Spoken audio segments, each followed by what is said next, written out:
Welcome to സ്റ്റാജർ. മലയാള സിനിമയിൽ സ്വന്തമായിട്ട് കസേര ഉണ്ടാക്കി അതിൽ കയറിയിരിക്കുന്ന സൂപ്പർ സ്റ്റാർസ് വിരളാണ്. എന്നാൽ ഇന്ന് എൻ്റെ കൂടെ ഉള്ളത് അക്ഷരാർത്ഥത്തിൽ ഇദ്ദേഹം ഒരു സൂപ്പർ സ്റ്റാറാണ്. സ്വന്തമായിട്ട് 38 സിനിമകൾ സംവിധാനം ചെയ്ത് അതിൽ 13 ബാക്ക് ടു ബാക്ക് ഹിറ്റാക്കി, സൂപ്പർ ഹിറ്റാക്കി, മെഗാ ഹിറ്റാക്കി. ഒരുപക്ഷെ 2013 ആദ്യത്തെ സൂപ്പർ ഹിറ്റ് സിനിമ സംവിധാനം ചെയ്ത, മലയാളിക്ക് എന്നും പുതിയ ദൃശ്യാവിഷ്കാരം കൊടുക്കണമെന്ന് വാശി പിടിക്കുന്ന ഒരു director, the one and only Vinayan. Welcome to my show, sir. Thank you. Welcome to Staja. Thank you very much. So tell me, ഈ പറഞ്ഞതൊക്കെ ശരിയല്ലേ? അത് വെറും ആലങ്കാരിക ഭാഷ മാത്രമായിരുന്നോ? മുഴുവനും ശരിയല്ല. ഇതിനെ ഷാൻ പൊക്കി. ഞാൻ എൻ്റേതായ ഒരു വഴി കൂടി സഞ്ചരിക്കുന്ന ഒരു ഡയറക്ടറാണ്, അല്ലെ കലാകാരനാണ്. ഞാൻ വലിയ സ്റ്റാറൊന്നുമല്ല. സ്റ്റാർ പോയിട്ട് ഒരു താരമാണെന്ന് പോലും തോന്നുന്നില്ല. ഒരു ടെക്നീഷ്യൻ. കുറേ സിനിമകൾ ഹിറ്റായിട്ടുണ്ട്. എൻ്റെ ഹിറ്റായ സിനിമകളെല്ലാം ചെറിയ ആർട്ടിസ്റ്റിനെ വെച്ചെടുത്ത സിനിമകളാണ് കൂടുതലും ഹിറ്റായിരിക്കുന്നത്. അവരൊക്കെ വലിയ ആർട്ടിസ്റ്റുകളാണ്. ഞാൻ കൊണ്ടുവന്നവരൊക്കെ വലിയ നിലയിലാണ്. അതിൻ്റെ ഒരു സന്തോഷമുണ്ട്.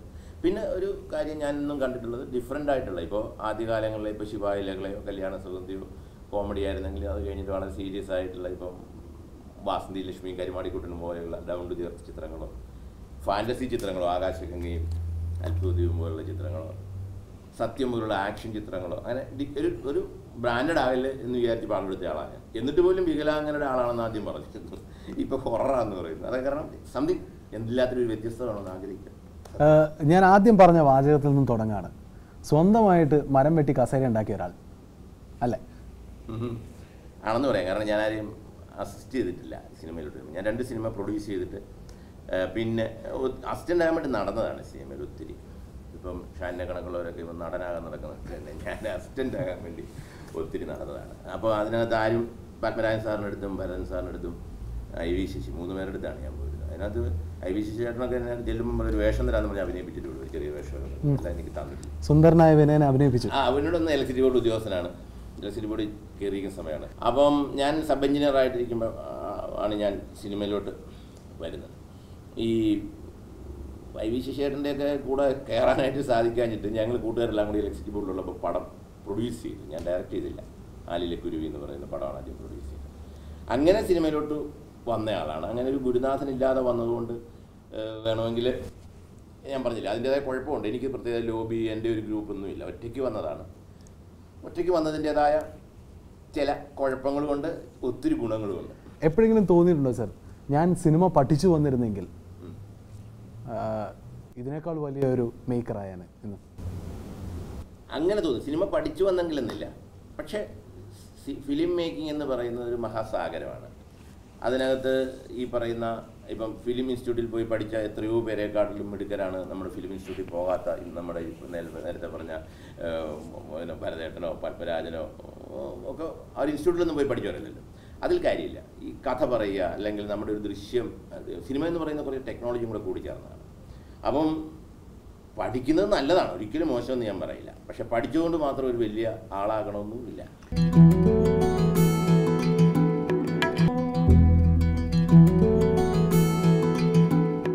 എന്നും വിനയൻ ഒരു കോൺട്രവേഴ്ഷ്യൽ മെറ്റീരിയലാണ്. മലയാള സിനിമയ്ക്കും മലയാള TV ചാനൽസിനും പ്രിയപ്പെട്ട ഒരു വിവാദ നായകനാണ്. പക്ഷെ അതല്ലാത്തൊരു വിനയനുണ്ട്. സിനിമയുടെ മുൻനിരക്കാർ പലപ്പോഴും വിനയനെക്കുറിച്ച് പറയാൻ മടിക്കുമ്പോൾ പിൻനിരക്കാർ പലരും പറയുന്നത് ഞാൻ കേട്ടിട്ടുണ്ട്. ഇന്നത്തെ cameraman, light boys, tiffin carrier തൂക്കി നടക്കുന്ന പ്രൊഡക്ഷൻ ബോയ്സ്, ഇവരെല്ലാവർക്കും 150 രൂപ ശമ്പളത്തിൽ നിന്നും ഒരു വ്യക്തമായ വേതനം ഉണ്ടാക്കി കൊടുത്തത്, അവർക്കൊരു പോളിസി ഉണ്ടാക്കിയത്. വിനയൻ ആക്ച്വലി ഒരു റിയൽ കമ്മ്യൂണിസ്റ്റ് ലീഡറായിരുന്നു. ഇല്ല, ഞാനൊരു കമ്മ്യൂണിസ്റ്റ് ഇടതുപക്ഷ ചിന്താഗതിക്കാരനാണെന്ന് പറയുന്നതിൽ അഭിമാനം കൊള്ളുന്ന ഒരു വ്യക്തിയാണ്.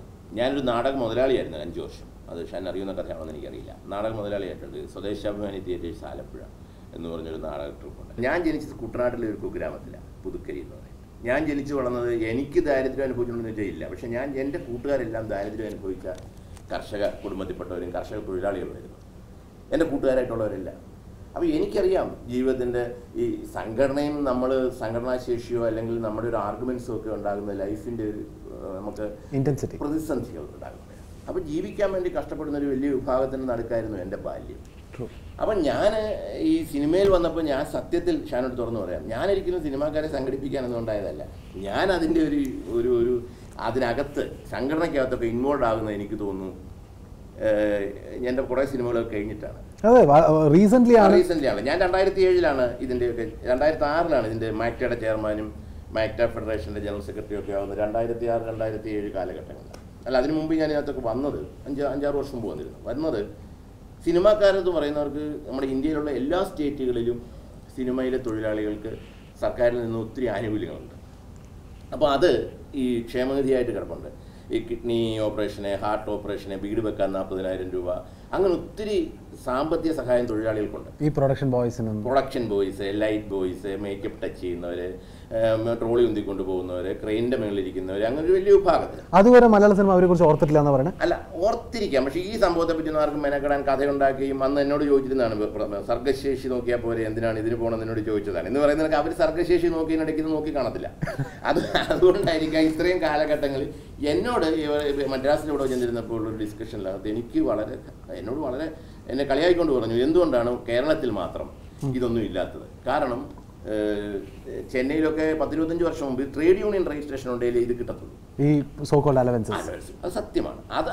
അതൊരു ഇസം ഉണ്ടാക്കാനോ ഒന്നും ഉണ്ടായ സംഭവമല്ല. ട്രേഡ് യൂണിയൻ രജിസ്ട്രേഷൻ ഉണ്ടെങ്കിൽ മാത്രമേ ഈ പറയുന്ന ആനുകൂല്യങ്ങൾ തൊഴിലാളിക്ക് കിട്ടത്തുള്ളൂ. അങ്ങനെ വന്നപ്പോൾ ട്രേഡ് യൂണിയൻ രജിസ്ട്രേഷൻ വേണം എന്ന സംഭവം വന്നപ്പോൾ മാത്രമാണ് ഇവർക്ക് വേണ്ടി ഒരു ട്രേഡ് യൂണിയൻ രജിസ്റ്റർ ചെയ്താൽ ഈ വക ആനുകൂല്യങ്ങൾ തൊഴിലാളിക്ക് കിട്ടും എന്നുള്ള ഒറ്റ കാരണത്താലാണ് ഞാൻ ഇറങ്ങിത്തിരിച്ചത്. വിനയൻ അങ്ങനെയൊക്കെ ചെയ്തു. ഈ സതുദ്ദേശം ദുരുദ്ദേശം എപ്പോഴാപ്പോൾ മറ്റുള്ളവർക്ക്? അല്ല, ദുരുദ്ദേശം അതൊന്നും അല്ലല്ലോ. ദുരുദ്ദേശം എന്ന് പറഞ്ഞാൽ ഞാൻ പറയട്ടെ, അന്ന് ഈ തൊഴിലാളിക്ക് കാശ് കൊടുക്കുന്ന ആരാ? നിർമ്മാതാക്കൾ. അവർ ഒറ്റ നിർമ്മാതാവും ന്യായമായ പൈസ കൊടുക്കില്ലെന്ന് ഒരിടത്തും പറഞ്ഞിട്ടില്ല. നിർമ്മാതാക്കൾ ഒരിക്കലും പറഞ്ഞിട്ടില്ല. അന്ന് 150 രൂപ കിടന്ന ഒരു ഡ്രൈവർക്ക് 300 രൂപ കൊടുക്കണം ഓടിക്കുന്നതിനെന്ന് പറഞ്ഞപ്പോൾ നിർമ്മാതാക്കളുടെ ഭാഗത്തുനിന്ന് അത് കൊടുക്കാൻ അവർ തയ്യാറായി. പ്രശ്നമുണ്ടായത് അവിടെ അല്ല. നമ്മുടെ സിനിമയിൽ എനിക്ക് തോന്നുന്നു കുറേ കോംപ്ലക്സസും ഒരു ജന്മി കുടിയാൻ ബന്ധമൊക്കെ നിൽക്കുന്നത് ഈ പറയുന്ന പ്രൊഡ്യൂസേഴ്സിലൊന്നിലുമല്ല. നിൽക്കുന്നത് സൂപ്പർ താരങ്ങൾ ജീവിതത്തിൻ്റെ എല്ലാ സൗഭാഗ്യങ്ങളും അനുഭവിക്കുന്ന, കണ്ടാൽ നമ്മൾ ആരാധനയോടെ നോക്കുന്ന ഒരവസ്ഥയിലോട്ട് ചിലപ്പോൾ ആര് മാറിക്കഴിഞ്ഞാലും അവരുടെ മുന്നിൽ നിൽക്കുന്നവർക്ക് എല്ലാം നിഷ്പ്രഭമായ ആൾക്കാരാണ്. അവർ ഞങ്ങളെ കാണുമ്പം ഞങ്ങൾ തെങ്ങ കിടക്കുന്ന മാങ്ങ എന്ന് പറഞ്ഞാൽ അത് അനുസരിക്കണമെന്നൊരു തോന്നലുണ്ടാകുക. സർ, എനിക്കൊരു സംശയം സർ, അൺറീച്ചബിൾ സ്റ്റാർസ് പിന്നെ ഒരു പ്രൊഡക്ഷൻ ബോയുടെ പാക്കേജ് കൂട്ടുന്നതില്ല അല്ലെങ്കിൽ ശമ്പളം കൂട്ടുന്നതിന് എന്തിനാണ്? അവിടെയാണ് പ്രശ്നം. അപ്പം അത് അതിൻ്റെ കാര്യമില്ല. അത് സത്യമാണ്. അതിനകത്തൊന്നും അവർ നോക്കേണ്ട കാര്യമില്ല, അവർ ചിന്തിക്കേണ്ട കാര്യമില്ല. പക്ഷെ ഞാൻ ആലോചിക്കേണ്ടത് 2008 സരോവരം ഹോട്ടലിൽ ഒരു ലൈവ് ഷോ നടന്നിരുന്നു വിനയനെതിരെ. തൊഴിലാളി സംഗമം എന്ന് പറഞ്ഞു ലൈവ് ഷോ എല്ലാ ചാനലിലും ലൈവ് ആയിരുന്നു. ആ ഷോയുടെ പേര് തൊഴിലാളി സംഘം എന്നായിരുന്നു. ആരാ ലീഡ് ചെയ്തത്? മമ്മൂട്ടിയും മോഹൻലാലും ദിലീപും ഇവിടുത്തെ മുഴുവൻ താരങ്ങളും ലീഡ് ചെയ്തത്. ഈ ചോദ്യത്തിന് എന്താ അവിടെ മറുപടി ഇല്ലാത്തത്? തൊഴിലാളിക്ക് വേണ്ടി ഒരു സംഭവം ഉണ്ടാകുന്നു, തൊഴിലാളി സംഘടനകൾ എന്തെങ്കിലും ഇഷ്യൂ ഉണ്ടാകുന്നു, വൈ ദേ ആർ ഇന്റർഫിയറിങ്? അതിൻ്റെ കാര്യം എന്താ? അപ്പോൾ അവിടെ നടന്ന ഒരു വിനയ നിഗ്രഹമായിരുന്നു. എല്ലാവരും വിനയനെതിരെ പ്രസംഗിക്കും, അങ്ങനെ വിനയ നിഗ്രഹ എന്താ പറയുക, യാഗമായിരുന്നു. ഇവരും എല്ലാവരും പ്രസംഗിച്ചാൽ എന്താണ്? അപ്പം ഞാൻ ചോദിക്കുന്നത്, അവർക്കൊന്നും ഇടപെടേണ്ട കാര്യമില്ല. ഞാൻ സിമ്പിളായിട്ട് ഇതേ ചിന്തിച്ചിട്ടുള്ളൂ. ഒരു നിർമ്മാതാവും തുറന്നു പറയാം, അതിനൊന്നും എതിരല്ല. ഈ നിർമ്മാതാക്കളൊക്കെ അന്നും ഇന്നും തൊഴിലാളിക്ക് പൈസ കൊടുക്കുന്നവരാണ്. ഞാൻ മലയാള സിനിമയിലെ നിർമ്മാതാക്കൾ മറ്റെവിടെയുള്ള നിർമ്മാതാക്കളെ കാണും. പക്ഷേ അത് ഇഷ്ടപ്പെടാതെ പോയത് എൻ്റെ ചില നിലപാടുകൾ. ആ നിലപാടുകളെ പറ്റി ഞാൻ ചോദിച്ചാൽ അതെന്തായിരുന്നു എന്ന് ഞാൻ പറയാം. പക്ഷെ അത് ഇൻ്റർവ്യൂ നീണ്ടുപോകുന്നതുകൊണ്ട് എനിക്കറിയില്ല അതെങ്ങനെയാവും.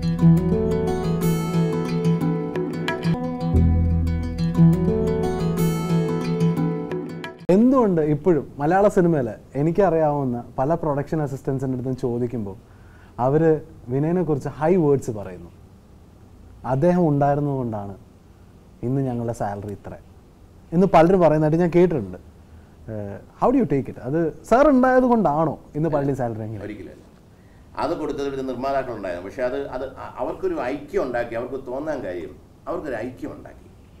അവരെ ഒരു വളരെ എന്താ പറയുക, കരിയില കണക്ക് കണ്ടിരുന്ന ഒരു അവസ്ഥയിൽ നിന്നും അവർക്കൊരു പൊസിഷൻ ഉണ്ടാക്കി എന്നുള്ള സത്യമാണ്.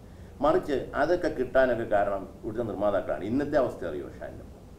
ഇപ്പോൾ എന്നെ തോപ്പിക്കാനായിട്ട് ഞാൻ തന്നെ ഉണ്ടാക്കിയ ആ സംഘടന ഈ സൂപ്പർ സ്റ്റാറുകൾ ഹൈജാക്ക് ചെയ്ത് വേറൊരു ഗ്രൂപ്പിനെ ഏൽപ്പിച്ചു. ഈ പത്മാസുരന് വരം കൊടുത്താണ് കഴിപ്പി. അങ്ങനെ പിന്നെ വിനയനെ തോപ്പിക്കാൻ വേണ്ടി ഈ സംഘടന വെച്ച് തന്നെ ഈ സംഘടന വെച്ചിട്ടാണ് വിനയനെ പുറത്താക്കിയത്, ഇപ്പം നിർത്തുന്നത് സിനിമയ്ക്കകത്തുന്നത്.